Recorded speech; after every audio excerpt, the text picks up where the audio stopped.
Hey all, and this is the Cyber City Scramble event. This is a Dark Slayer event and Noble Killer. So I've made up a few teams. There are plenty of other options as well, but these are my main options for this event. We do, as with my previous videos, have that lovely Water Slayer team.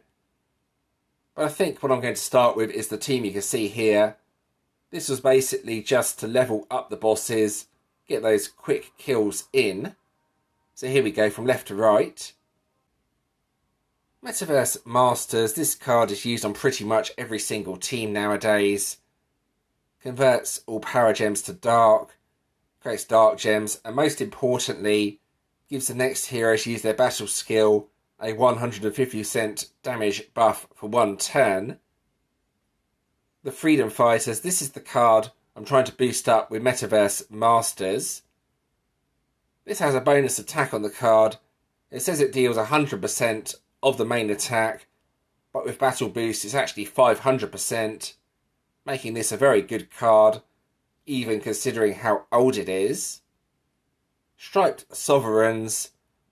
I'm lucky to get this card, as it was from one of the recent previous events. I don't normally go for Slayer decks. The main feature of this card is the increases Dark Slayer damage by 150% for one turn. Doesn't create too many power gems, but it is an ambush card. Nothing else too exciting about that. The main selling feature of this was the damage buff. Then Regal Revolutionaries. This increases Immortal Killer attack a little bit. It's only attack though, not damage, so it's not spectacular, but it's the best out of the Dark Slayer cards I have. Then Usurpers of Fortune. This is a really old card, but I need this on the team for the killer skill. The battle skill is nothing especially exciting, but it is what it is. I don't have anything better to replace that with. So for the relics, the first two are basically to break the shields, and the other three are just my best Dark Slayer relics. This first one is a Dark Commander relic. It breaks 4 Noble Shields plus 1 per Dark Commander Ultimate Hero. So this on its own breaks most of the shields, which is always good. And we should have one more that breaks the Noble Shields, but I may have taken that off the team.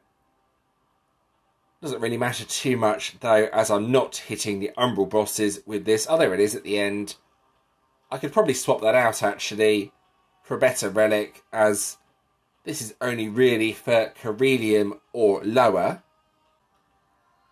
And then if we go across to this team, the main change is High Performance Unit Area. This is basically to boost up Immortal Killer attack even further. And then if we go across, I'm trying to boost up the Freedom Fighters with this to get the nuke to hit as hard as possible. Pretty straightforward team. The other cards are the same as with the previous team.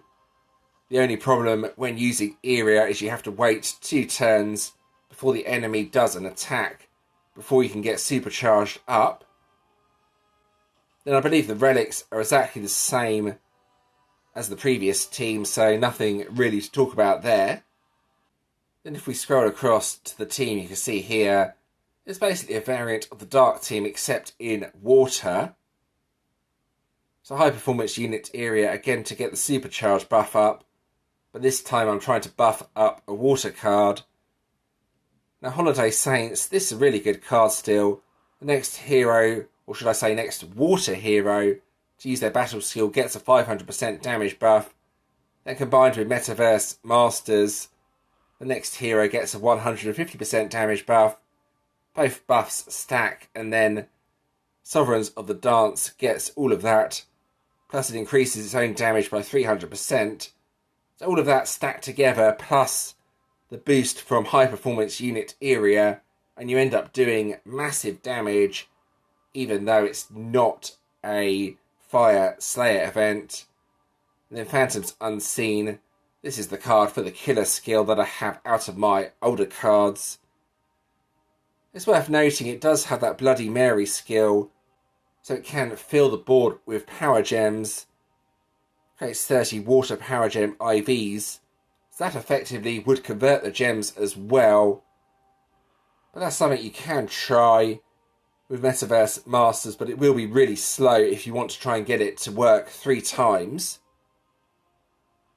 Now onto the relics. I made a slight change to the relics as I think this team will be better with Cater's bow as a relic. So similar setup, the 2 dark relics to break the shields. Then 2 of my best Water Slayer relics. There we go, those 2 here. And then Cater's bow. The reason I like Cater's bow is because of that percentage attack increase. You can see here, 47.1%. But there we go, that's the teams I'm using. So I will be honest, I've not seen too many other options this time around that are actually working.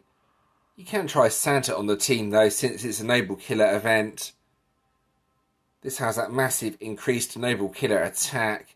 You can see here.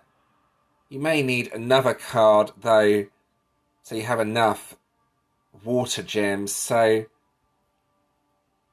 what I could suggest, if we go to the top of this, don't know why it's at the bottom, something like Black Flag Marauders would be a good other card to have with Santa, as it creates a lot of water power gems, as you can see here. That's something to try though. See if you can make it work or not. So there we go, that's the teams I'm using and a few ideas. Let's move on to the actual event. Here we go. So here we go with the event. We have a couple of solo bosses up on the screen that I'm going to be giving a go. The bosses this time around have Traitor and Deflect. Neither of the skills are especially difficult to deal with. I'm going to give this Umbral a go here. This one has Traitor, so firstly I'm going to lock it. Right, there we go. Now my choice of teams, this team here won't do too much damage. We have this team over here as well. Then a Water Slayer team. I think what I'm going to start with is the Dark team you can see here. See how much damage I can get out of the Freedom Fighters. Alright, so here we go. Hopefully I'll get some decent damage out of the Freedom Fighters. On turn 1, you want to use Metaverse Masters, then do anything. Turn 2, use Area. Then start hitting, basically left to right. The bosses are not being killed that quickly, so you should be able to use a team like this on non-locked Umbrals as well. I don't think that many players are even playing this event. They're probably fed up with all the changes. I know I am. Anyway, let's see how much damage this does.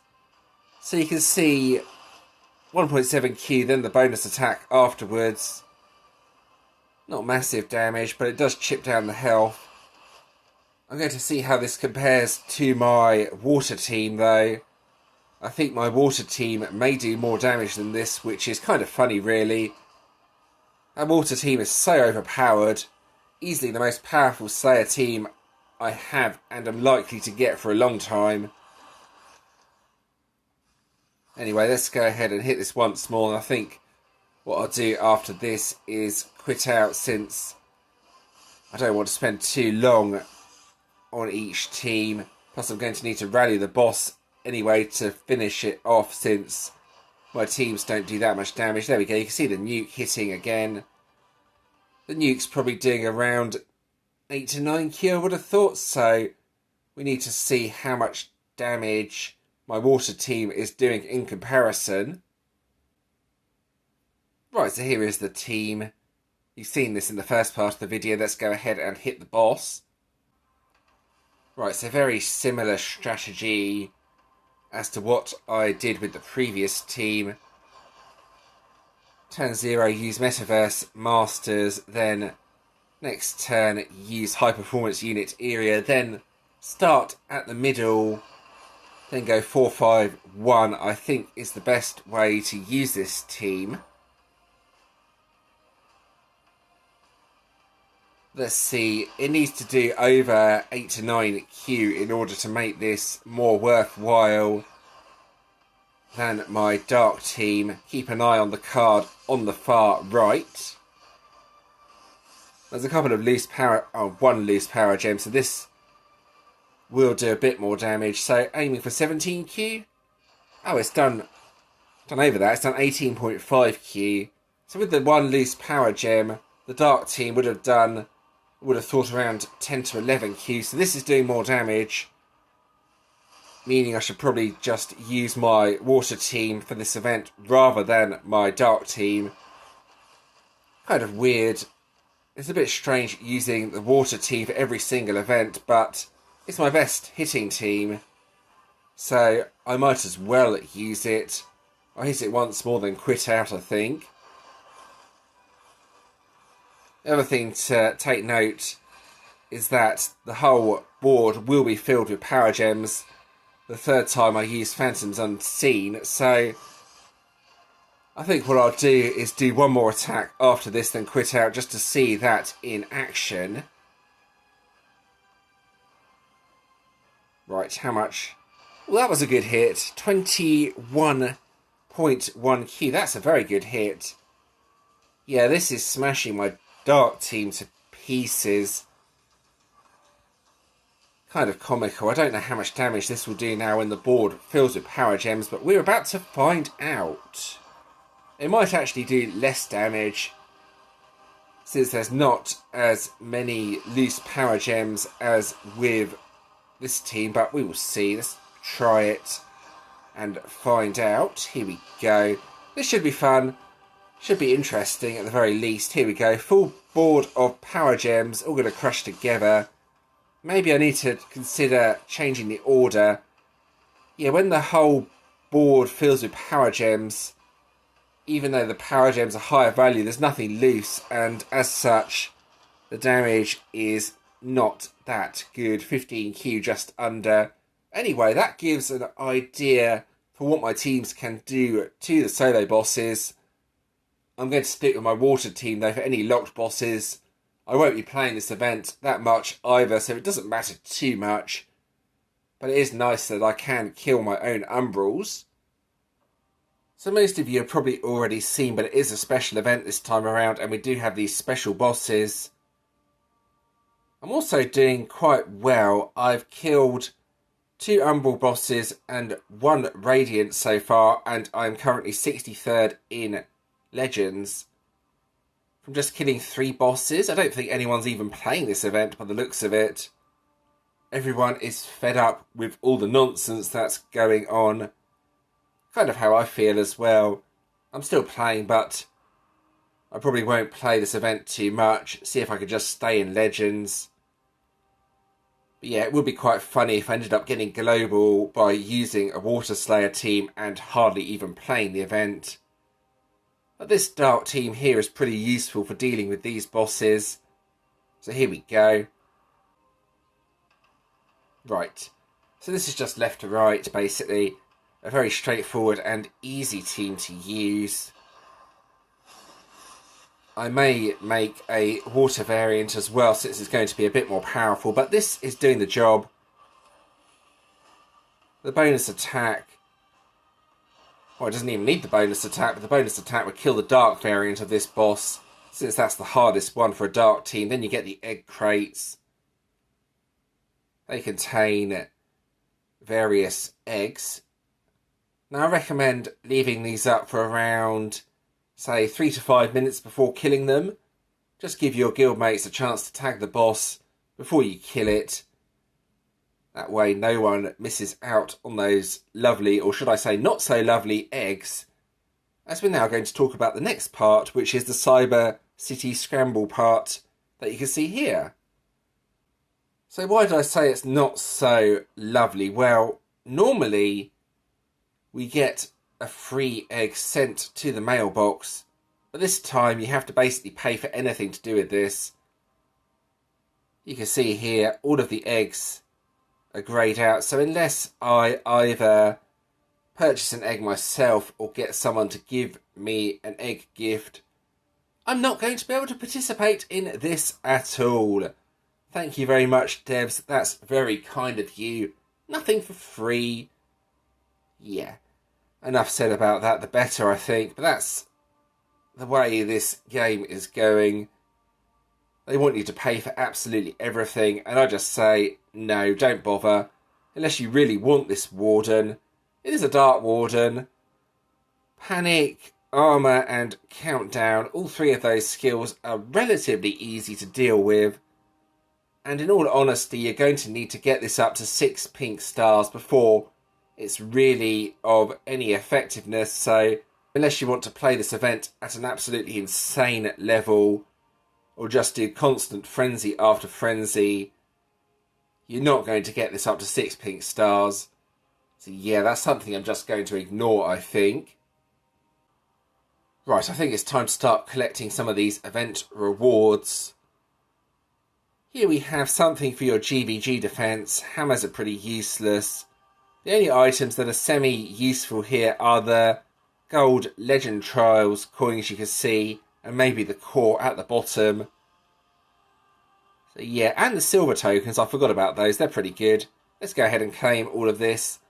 It's an alright collection, but nothing special. Too many junk items for my liking in that collection.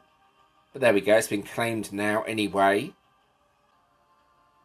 And now let's go ahead and finish this off. I did actually evolve the wrong card to start with, so now I only have my support hero at 5 stars. And I don't have any daily dungeon coins either, so that's a slight problem. It's stuck at 5 stars. What did I get out of this? I think that may be the main hero. That means if they did some sort of special deal later on in the event, I could get one of the cards with coins and then get the shiny, but I probably won't end up doing that since I don't really like Slayer.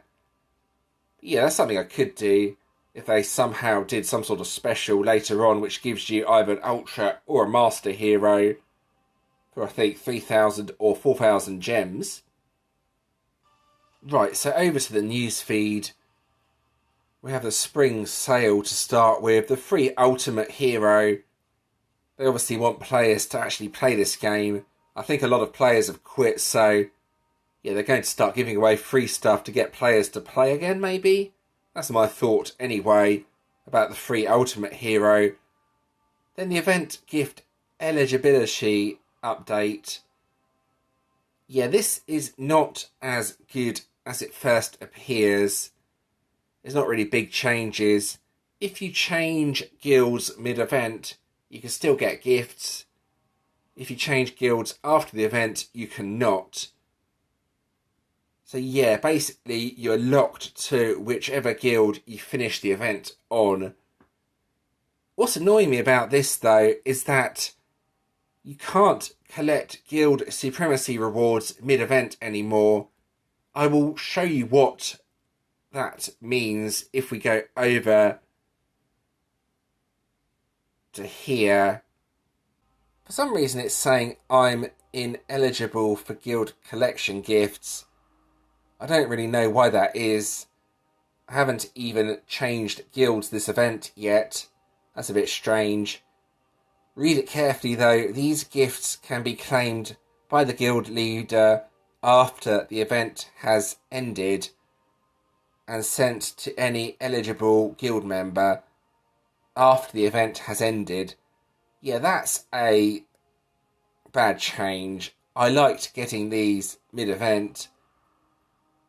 So yeah, they tried to basically disguise a good change with another bad change. Don't be fooled by this. It's absolute garbage what they're doing to this game. They need to leave things alone and stop trying to punish the players. This is why there's so few players really playing this game competitively anymore. Also why so many have cancelled VIP. Players are just fed up with the changes, and I don't blame them, to be honest, because that's exactly how I'm feeling as well. Anyway, that's what they've done this time around. You can read that for yourselves in the newsfeed as well if you want to. Then the event ultimate form, if we go across to this, in all honesty, this looks quite weak. I can't really say though for sure as I don't have the deck. It's basically a hitting card, increases self-damage by 120%. Has that bonus attack as well. So yeah, you want something like Santa to boost it up. Double revive on the card, so maybe a card to use in GVG. It's not really that good for the event itself though. And my water team seems to be doing more damage than most of the dark teams I've seen that actually have this ultimate form. So yeah, I think it may be a bit of a dud deck if I'm being honest. The two individual cards, Beeb Bats, that's a strange name, has the bonus attack, increases self-damage. So that actually looks like the better out of the two cards. Mayhem Muralist, if I said that correctly. Yeah, this one has the double revive on it. So yeah, that's what the event deck looks like. I'm not really impressed with this deck. You're going to need other cards to make this work. If you can make this work, you may even just not want to use it at all. The water team seems to be hitting harder than most of the dark teams I've seen so far. I'm sure someone will make some sort of really good team out of this. But there we go, that's the end of this video. I hope that was helpful. As always, if you do have any questions or suggestions regarding this video, please let me know in the comments and I'll do my best to help. If you did enjoy this video, giving it a like and subscribing is always appreciated. Thank you to those that have already subscribed. There are a few other videos on the screen you may enjoy as well. Feel free to check those out if you want to do so. And thanks for watching.